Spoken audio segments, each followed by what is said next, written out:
एक तो चोरी ऊपर से सीना चोरी या चोर में जाए चाहे शोर वाला जो अम, ये कहावत है, ये सिर्फ ऐसी नहीं बनी। ये होता होगा, सच होते होंगे चीजें, तभी तो ये कहावतें बनी हुई है। और ये कहावत फिलहाल जो लागू होती है महाराष्ट्र के मुख्यमंत्री उद्धव ठाकरे पे 200% बिल्कुल फिट बैठती है। नमस्कार, स्वागत है आपका मेरे चैनल नंदिनी में। मैं हूँ नंदिनी।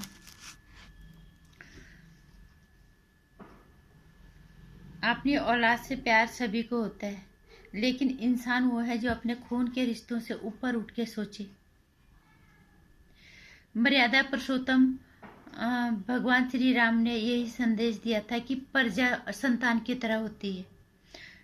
और वो शिवसेना की पार्टी जो बाला साहब ठाकरे ने हिंदुत्व के लिए खड़ी की थी, जो अपने देश की रक्षा के लिए वो हमेशा खड़े रहते थे, उन्हीं का बेटा आज इस हद तक अपने बेटे के स्वार्थ में वो लिप्त हो गई कि उन्हें कुछ दिख नहीं रहा। ये राजा का कर्तव्य नहीं होता। राजा का कर्तव्य क्या होता है और किस लिए उन्हें चुन के भेजा भेजा जाता है? ये तो तब की बात थी जब राजा महाराजा होते हैं, लेकिन आज जब हम चुन के भेजते हैं तो तब जिसको राजा बना दे, जिसको कुर्सी दे दी जाती है, उसका क्या कर्तव्य होता है? ये खुलेआम, अगर ये महाराष्ट्र सरकार में अगर सुशांत सिंह राजपूत को न्याय नहीं मिला तो फिर ये समझ लो कि ये हर तीसरे राज्य में, हर गली कुछ में फिर ये चीज होती रहेगी। हर ताकतवर आदमी कुछ ना कुछ अपराध करेगा, हत्या करेगा, रेप करेगा, और वो किसी न किसी बहाने से फिर वो बाहर निकल आएगा।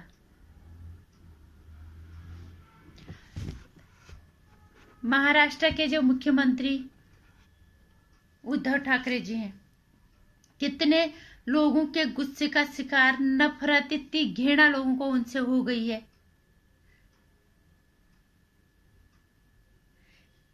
उनको अपने बेटे से प्यार है, उनको अपने परिवार से प्यार है, उन्हें उन बंधु से प्यार नहीं, उस लड़की से प्यार नहीं है जिसका बलात्कार करके हत्या हो गई है।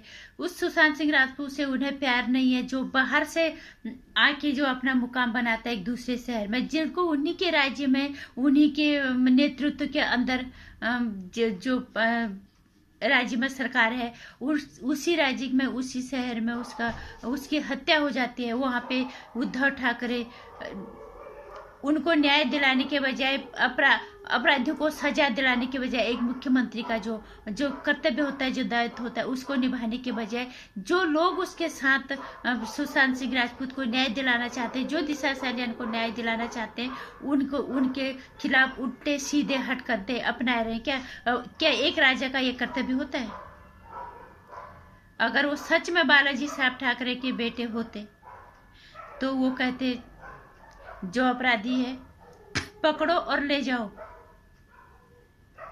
दूध का दूध, पानी का पानी सामने हो जाएगा। अगर ये निर्दोषी होगा तो सजा दो, निर्दोष होगा तो फिर उनकी वायुयुद्ध उनका नाम होता कि एक राजा कैसा होता है, एक मुख्यमंत्री कैसा होता है, वो सेवक जिसे हमने चुन के भेजा वो कैसा होता है, उदाहरण होता है लोगों के लिए। लेकिन आज उद्धव ठाकरे सिर्फ बचा ही नहीं रहे अपराधियों को, पूरा संरक्षण ही नहीं दे रहे, दुनिया भर के हथकंडे ही नहीं अपना रहे उनको बचाने के लिए। महिलाओं को गाली देना, अब महिला कंगना रनौत को गाली देना, आड़ो गोस्वामी के साथ उल्टे सीधे हरकतें करना, सिर्फ और सिर्फ अपराधियों को बचाने के लिए। एक किस तरह के राजा का उदाहरण पेश कर रहे हैं उद्धव ठाकरे जी। और कल उन्होंने सामना में अपना एक इंटरव्यू दिया है, और इंटरव्यू किसको दिया है? अपने सामना में, चलो ठीक है कहीं पे भी दिया, और इंटरव्यू लेने वाला कौन था? संजय राउत जी। तो वो कहते हैं मी नामर्दा नहीं, उन्होंने महाराष्ट्र में बोला है, मी शांत आहे, संयम आहे, पण आहे अर्थ मी काही नामर्था नहीं। इसका मतलब है उद्धव ठाकरे ने कहा कि मैं शांत हूँ, संयमी हूँ, लेकिन इसका मतलब ये नहीं कि मैं नामर्द हूँ। और इस प्रकार से हमारे लोगों के परिवार वालों को हमले शुरू हैं। ये तरीका महाराष्ट्र का नहीं है। शर्म आनी चाहिए। मैं नामर्द नहीं हूँ, तुम नामर्द, धिक्कार है तुम जैसे मुख्यमंत्री पे, तुम्हें शर्म आनी चाहिए। अपने परिवार से, अपने बेटे से इतना प्यार तुम्हें। एक बेटी का बलात्कार हो जाना तुम्हें पता है, उसकी हत्या हो जाती है। एक बेटे, एक जो अपने अपने घर में इतनी बेटियों के बाद उनके घर में एक ही बेटा है, उसकी हत्या कर देती। आपके महाराष्ट्र के अंदर आप ही के नेतृत्व वाले राज्य में उसकी हत्या हो जाती है। बजाय उसको, उसकी अपराधियों को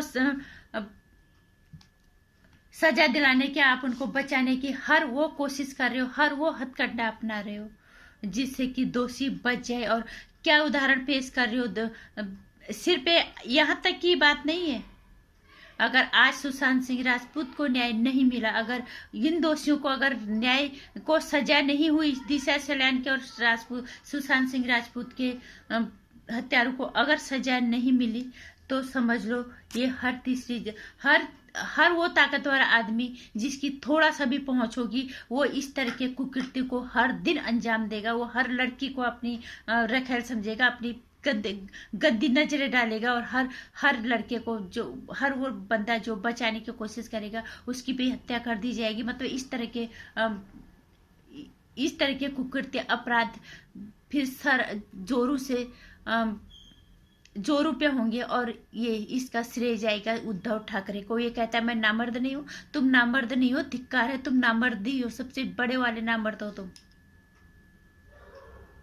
अपनी औलाद के लिए तुम्हें इतना दर्द है, दूसरों के औलाद के लिए अगर तुम्हें थोड़ा सा भी दर्द होता तो तुम सामने आके बोलते। जिसे तुम दोषी मान रहे हो पकड़ो और ले जाओ, ये रहा कानून के हवाले करो।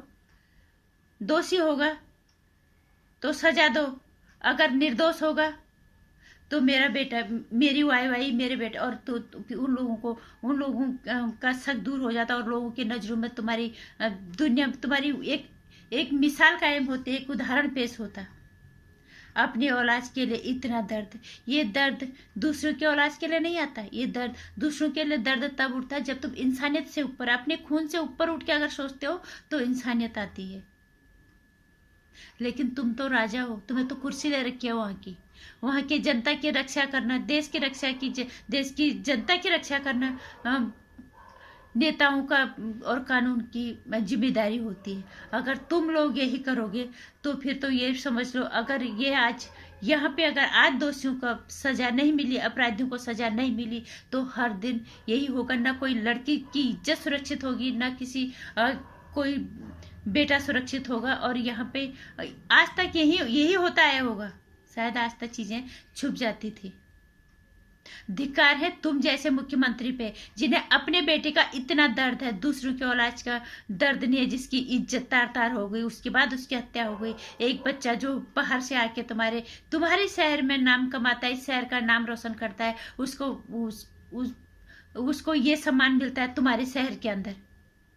जो काम तुम्हारा था, दोषियों को सजा देना, जिस हिसाब से हम सुन रहे कि सुशांत सिंह राजपूत दिशा सलान को न्याय दिलाना चाहता था कि उसके साथ जो गलत हुआ उसके खिलाफ वो आवाज उठा देता, तो उसकी आवाज बंद कर दी गई और तुम उन अपराधियों को बचा रहे हो। अगर तुम्हें लगता है कि तुम्हारे जो अपराधी जिन्हें तुम बचा रहे हो अगर वो निर्दोष है, तो उनके खिलाफ तुम खुद कार्रवाई करते, जो एक राजा का कर्तव्य है। हमारे देश में राज मर्यादा पुरुषोत्तम श्री राम का उदाहरण दिया जाता है कि प्रजा को औलाद की तरह समझा जाता है। पर धिक्कार है इस उद्धव ठाकरे पे, धिक्कार है ये संजय राउत पे, और धिक्कार है इस शिवसेना की सरकार पे जो न किसी के बेटे का दर्द समझ रहे, किसी बेटी की इज्जत का दर्द समझ रहे। और ये इसीलिए शायद इसीलिए इन्होंने हिंदुत्व का रास्ता छोड़ दिया। अब इन्हें शायद जय श्री राम कहने में भी दिक्कत होगी, क्योंकि मर्यादा पुरुषोत्तम राम इससे बड़ा उदाहरण नहीं है सनातन धर्म में, जो कहते थे कि प्रजा को अपनी औलाद की तरह समझते थे। प्रजा के लिए उन्होंने अपने घर पर अपनी पत्नी को छोड़ दिया। और एक तुम हो, तुम अपनी औलाद को, अपने बच्चों, अपने औलाद को बचाने के लिए दूसरों के हत्याएं, बलात्कार करवा रहे हो और उनका साथ दे रहे हो। सिर्फ यहीं पे नहीं अटक रहे, जो उनको न्याय दिलाना चाह रहे हो, तुम उनकी जान के पीछे हाथ धो के पड़ रहे हो। अगर राजा तुम्हारे जैसे है तो धिक्कार है तुम जैसे राजा पे, और धिक्कार है तुम जैसे मर्द पे। तुम मर्द नहीं, तुम वाकई में ना मर्द हो। नमस्कार। जिन नेताओं को चुन के हम भेजते हैं वो क्या करते हैं, सामने है, ज्वलंत उदाहरण है उद्धव ठाकरे का। अगर एक देश के नागरिक होने के नाते जो हमारी जिम्मेदारी बनती है सोशल साइड पे, हम किस तरह के सहयोग करें, जिन्हें हम अगर दिशा सल्यान या सुशांत सिंह राजपूत को न्याय दिलाना चाहते हैं तो हमें अपनी मुहिम बंद नहीं करनी किसी भी हालत में, क्योंकि आज ये है तो कल को कोई और होगा। हमें किसी और को उन जगहों पे खड़ा नहीं होने देना है। इनको नेताओं को चुन के अगर हमने रक्षा के लिए भेजा है, ये वो काम कर नहीं पाए तो वो काम अब इस देश की जनता को ही करना पड़ेगा। इसलिए इस मुहिम को रोकना बिल्कुल नहीं है। नमस्कार। वीडियो पसंद आता है तो लाइक करना, इसको शेयर भी करना और लाइव चैनल को सब्सक्राइब कर देना।